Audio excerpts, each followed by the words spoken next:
Hey guys, this is Frozen Wish Studios here, and welcome back to another video. And today, I'm going to be doing trailer reviews.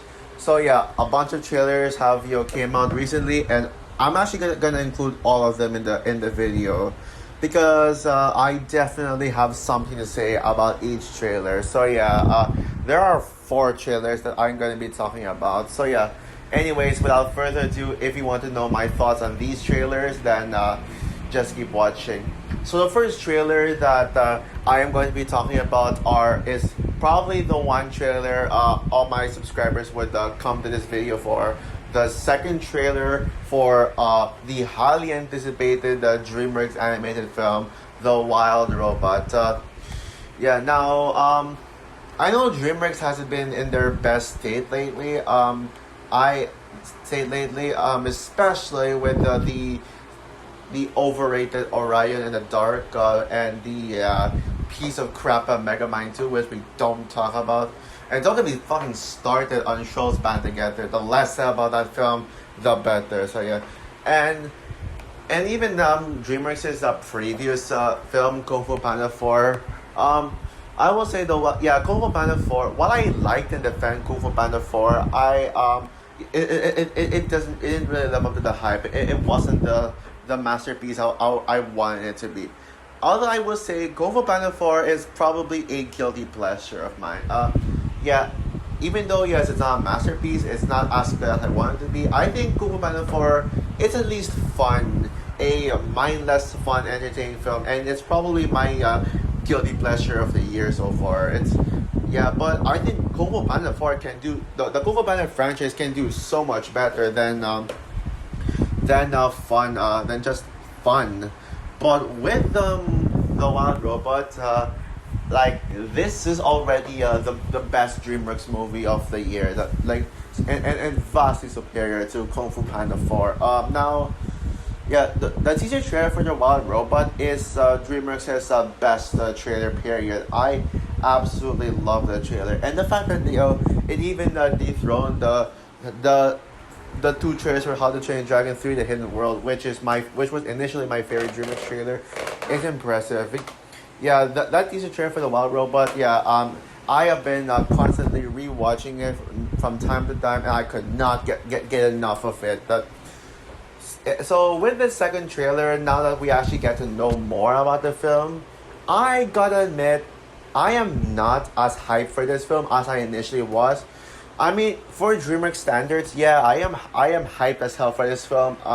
And I still predict that this will be the best DreamWorks film of the animated film of the 2020 decade, that dethroned Impossible 2, and it could be the first DreamWorks film this decade to get the full 5 stars, and also the first DreamWorks animated film since 2019 to get that rating. I know How to Train Dragon 3 is like the last DreamWorks film where I legit gave a 5 out of 5 to, and as much as I love Abominable, I think Abominable is underrated. I'm actually debating if it's one of those films where I'm actually debating if I should give it a full 5 stars or not. I'm kind of deciding that, but Wild Robot for sure looks like it could potentially be full 5 stars. This trailer was a step down from the teaser trailer. It's certainly not as good, but it's certainly a great trailer nonetheless. What I mean by I'm not as anticipating this as I was with before. When the teaser trailer came out, I was predicting the Wild Robot. I was predicting it was going to be one of my favorite DreamWorks films. I was predicting it could be like a top 3 DreamWorks films. Prince of Egypt, Rise of the Guardians will always be my favorite DreamWorks film, with Prince of Egypt being a close second. But I was actually expecting Wild Robot to be in my top 3 or maybe top 5 favorite DreamWorks film because it looked that good. It looked like it could be like a top tier. Heck, a part of me was even thinking that maybe it could actually be my new favorite DreamWorks film. So, but after watching this trailer, I was like, okay, no, I don't think it's gonna be like as good. I don't think I know it won't top Resident Guardians or Prince of Egypt. I don't think it's going to top the two Shrek movies. I don't think it's going to top the How to Train Dragon trilogy. I don't think it's going to top Megamind, but maybe it could. I predict that it'll be behind the first How to Train Dragon movie. Or maybe like I predict that this will be rather on the same level as the first How to Train Dragon. By the way, and yes, guys, this is still my top 10 most anticipated movies of 2024. And yes, now I will say though some of the things I still love about this film, the animation. Now, the animation does look much more finished because in the teaser trailer, I will say I did notice there was one certain shot in the trailer where the animation obviously looked unfinished. It was so obvious, but now it looks like they fully finished animating this entire film, and I love the animation industry continuously making a Spider-Verse these comic booky and stylized animation styles. Man, I wish Disney stylized animations would get more respect because when animated studios like this or Warner Bros or Sony would do it, people would automatically praise it. But when Disney does it, they'd be like, "No, how dare you copy Spider-Verse?" I'm not gonna call this Spider-Verse style because it has nothing to do with Spider-Verse. It's more of like, Puss in Boots, Nimona. Yeah, it's like Puss in Boots 2, Nimona, Mitchell's versus the Machines. Technically Mitchell's is more like Spider-Verse. I'd say it's basically Puss in Boots 2 and Nimona mixed into one.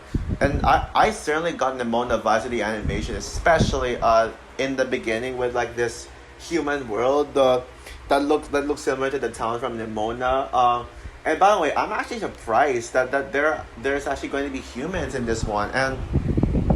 And so basically, from what I learned, the robot is actually created by humans, but was like carried away by a typhoon and was stuck in the land in an island, and then the wild robot just meets animals, so it's like surrounded by animals and must take and pretty much learns to be in their society. And yeah, this actually has much more dialogue than the first trailer. And I gotta say, the voice acting is great. I mean, Mark Hamill as the fox. Yeah, sign me up. And there's like some great talent here. A great cast ensemble. You got Lupita Nyong'o, Mark Hamill, Pedro Pascal, Stephanie Shu. Yep, that is a cast right there. And it looks like it's gonna have some intense action scenes, especially with the other robots, like being the antagonist of the film. Like the other robots that human built, and yeah, it's gonna be intense as hell. So yeah, I am definitely down for this. I would say that Beetlejuice would still be my most anticipated movie of September, and Wicked would be my most anticipated Universal film of the year. But regardless, I already know Wild Robot will be my favorite DreamWorks film of the year, the best one. The best one. Also, you can't go wrong with Chris Sanders, the same director as How to Train Dragon and Lilo and Stitch. I still think Lilo and Stitch will remain the best Chris Sanders movie, but yeah, maybe I'm biased because it's Disney. Okay, anyways, now we get into the other trailers. The next trailer that I'm going to be talking about is Paddington in Peru. Yeah, I would have reviewed the Wild Robot trailer yesterday, but I decided to wait for this trailer, so because I also wanted to review this trailer. Yeah, so the first two Paddington films are some of the greatest live action family films ever made, period. Especially Paddington 2, which some people would consider to be one of the greatest films of all time. Well, not a lot, but rather some. And there was actually one time when Paddington 2 was actually considered to be the highest rated film of all time, dethroning Citizen Kane, but it was just one time. But Citizen Kane took his place back eventually. And this movie held the record of 100% for years, and it took 2 years or 3, I think, until there would be one person to give this movie a rotten rating, like lowering the rating down from 100% to a 99%. And Paddington, and Paddington is also just as masterful as Paddington 2. In fact, I think Paddington 1 is underrated because no one talks about Paddington 1. Yeah, no one talks about Paddington 1. Yeah, everyone just talks about the Paddington films because of the second, but I think the first film deserves to be recognized more. Now with Paddington and Peru, I will say though, there was there was a point where I actually was highly anticipating this movie to be the best of the Paddington trilogy, and it's all because of two words: Rachel Zegler. Yeah, yeah. Moving all the controversy and the writer's strike aside, Rachel Zegler was supposed to be in this movie as, remember the teen girl in the boat where, like, she says we see Antonio Banderas in the boat, and then this teenage girl who just pops out and says "Hola." That girl was actually supposed to be Rachel Zegler.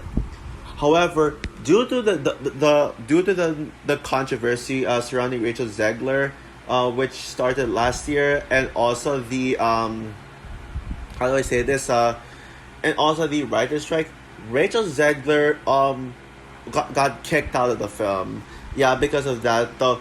Yeah. Oh, maybe it's because because Hollywood cannot let her be in more well-received films now. Yeah. As you all know, I am the number one Rachel Zegler fan. Rachel Zegler is one of my absolute favorite actresses of all time, and I will always defend her till my dying breath.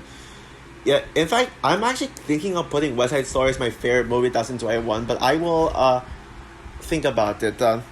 So yeah, imagine a Paddington movie with Rachel Zegler. That could have been a dream come true.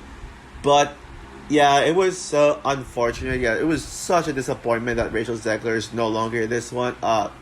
So yeah, the movie just doesn't feel like the same without her. But judging a film on its own, based on this trailer, it's still a great trailer nonetheless. I mean, of course, it's a freaking Paddington movie. Even though sadly Paul King is no longer directing it, Paul King was still involved in this film. This was actually his idea to have the Brown family go to Paddington with Paddington himself. The Brown family go to Peru with Paddington himself. And I like that this movie is like trying to be different from the other two Paddington movies. The two Paddington movies took place in London, entirely took place in London with like one or two minor scenes in Peru. But this one is like minor scenes in London, major scenes in Peru, and the plot of finding out. The plot of just trying to join Aunt Lucy on the mission, on a mysterious mission, but also trying to find out where she actually is. It seems like there's going to be a very interesting mystery to be found around here. And the new additions to the cast is actually interesting. Emily Mortier is now Mrs. Brown, replacing Sally Hawkins. And okay, interesting choice. And yeah, guys, if you know, Emily Mortimer is actually the same actress who played Holly Shiftwell from Cars 2.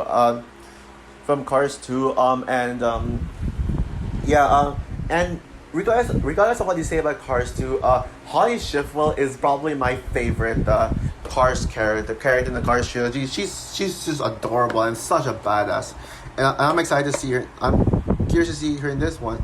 Also, you got Antonio Banderas. I know Antonio Banderas and Emily Mortimer will be in this would be in this one, but I did not expect Olivia Colman. I didn't hear about Olivia Colman being in this one, but she's actually in this film. When I heard the trailer, I was actually surprised. And yeah, and I think the setting of Peru, it looks really good, and it's gonna be interesting for a Peruvian adventure. However, though, in comparison to the first two Paddington movies, I honestly think that this looks like it could be the weakest of the three films. Yeah, because despite this movie being it looking like it's trying to be different from the other Paddington movies, it's also different in tone and not in like the best way. The first two Paddington movies may have been lighthearted family fun, but it also had its moments of darkness.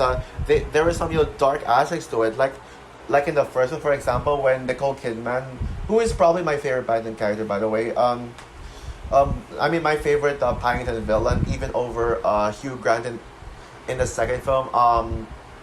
Yeah, Nicole, like when she threatened to stuff Paddington in the museum. Yeah, that was so intense, and that was just really intense. And also, even Paddington 2 had its like intense, dark moments as well. But Paddington Peru, I mean, you can clearly tell that you can clearly tell that how do I say this you can clearly tell that they're giving this a more lighthearted approach to it. But regardless, I still have confidence that this will be another hit in the Paddington trilogy, and this may go down as one of the greatest. This may go down as one of the greatest trilogies ever made. Period. And also notice how the Paddington movies were all made by a different U.S. distributor. All three of them were made by Studio Canal in the UK, but in the US, they changed the distributors. For Paddington 1, it's the Weinstein Company, which got shut down because fuck Harvey Weinstein. Paddington 2 was Warner Bros. And Paddington 3 now was Sony is making this. If I see this in 2024, if ever, you'll never know when this comes out in the Philippines. It could be either this year or in like January or February of 2025. You'll never know. But if this comes out this year in the Philippines, I think this could be the second best Sony film of the year, second only to behind Ghostbusters Frozen Empire. Yeah, Ghostbusters Frozen Empire is the best Sony film of the year, by the way. Okay, so 2 trailers down now, 2 to go, and I have less to say about them, honestly. Yeah, even though one of the two is the best trailer of these ones. Now I'm getting to a rant time. Now it's ranting time, as I am going to be doing a rant on the trailer for My Spy: The Eternal City. Oh god, this piece of crap trailer. Yeah. First of all, does anyone even remember My Spy from 2020? You know, the action comedy film with Dave Bautista and Chloe Coleman. Which, by the way, Chloe Coleman is adorable, especially in Dungeons and Dragons Honor Among Thieves. She's easily my favorite character in that film. Okay, does anyone remember that? No? Yeah, same. I forgot that movie even existed, and And now, thanks to this film, I'm now reminded of how shitty that film was. It is one of the most annoying, pathetic action comedies I've ever seen. And the fact that it was supposed to be released in theaters is just ridiculous. But we're here with a sequel that nobody asked for. Wow, just wow. I can't believe Despicable Me 4 is not the only movie in July that I'm shredding. Now we got this. Okay, well, I will say, this looks slightly better. This looks like marginally better than the first film, but that's not saying much.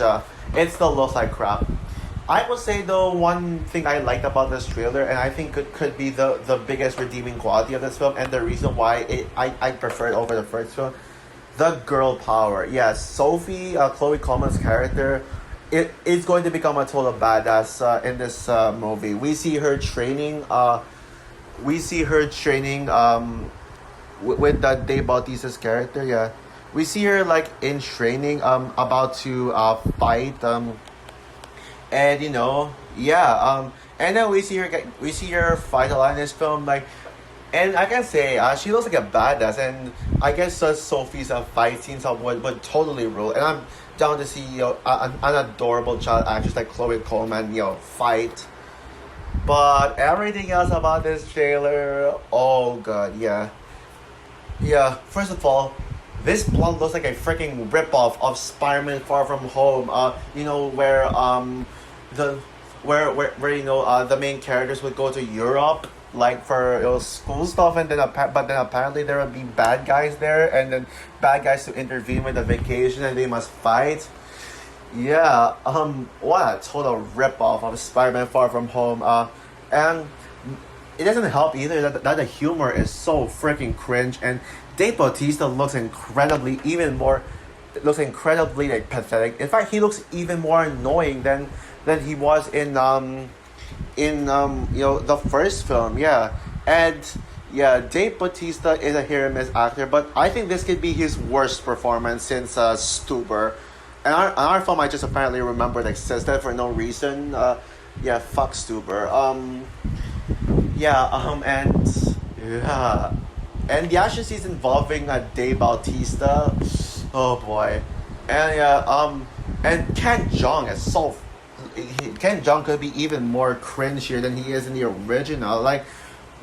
Oh my God, Ken Jeong, just stop. Like, people say Aquafina is the worst. If you think Aquafina sucks, you ain't seeing nothing yet with Ken Jeong. I'd say Aquafina is a far better Asian comedian, Asian actor comedian than freaking Ken Jeong, man. And yeah, at this point, I just wanted to get this out of the way. I know this. I actually wouldn't have reviewed this trailer, but I just wanted to just express just how just the fact that this exists. Like, nobody. This is one of the most unnecessary sequels of the year already. There is no way this is gonna be like surprisingly good. Maybe it could surprisingly not be a disaster. I guess it could be like mediocre at best, but I highly doubt it'll be good or even decent. So yeah, that's okay. Well, now I got the worst trailer out of the way. Now let's get into the trailer that I saved the best for last. My most anticipated of these four trailers by a landslide. Arcane Season 2. Yeah. Arcane Season 2. Now, I am a huge fan of Arcane. It is one of my absolute favorite animated shows and in my top 10 favorite shows of all time. Now, this is no longer, I will say though that this is no longer my favorite animated show. I'd say that this would be my third favorite animated show, right behind SpongeBob SquarePants and Scott Pilgrim Takes Off. But regardless, Arcane League of Legends, I think it is a show that true animation fans should watch, because this is a staple example of what animation should be. And considering that Haley Steinfeld, who by the way would now be my favorite actress of all time, is playing Vi. Yeah, that is incredible right here. And you know those videos where they talk about where people would talk about good female characters, like female characters that they think are actually good and not like those female characters that they call woke. Vi is actually in the list of good characters. Vi is actually, every time people talk about how you write good female characters, they mention Vi, and that goes to show how good Vi is. Yeah, I call Jinx my favorite Arcane character, but now Vi would be my favorite. Season 2 looks better, looks vastly superior to the first film, and even though not a lot happens, I think this trailer just provides enough for me to just anticipate this as one of the best. Anticipate this as one of the best shows of the year. And despite X-Men 97 coming out, and we also got Invisible Season 2, I know Arcane Season 2 is going to put both shows to shame, as this is going to be the best animated show of the year. I still think, I already know Cobra Kai Season 2 will be, though Season 6 will be the best show of the year because it's freaking Cobra Kai Season 6, but Arcane Season 2 is going to be second. It looks, the music is badass, the action scenes look bigger, this looks bigger in scope than the first film, and the fact that we're going to get a Vi versus Astria battle between Vi versus Jinx, oh man, that is going to be epic, and that is going to be epic as hell.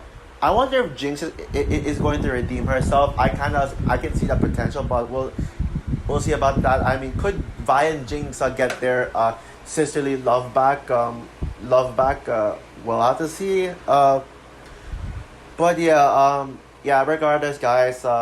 Now, sadly, I did not do a proper review of Arcane, and I think Arcane most certainly deserves a more proper review. So yeah, leading out to Arcane Season 2, I will most certainly do a more proper review of Arcane Season 2 and of Arcane Season 1, and not the short that I did.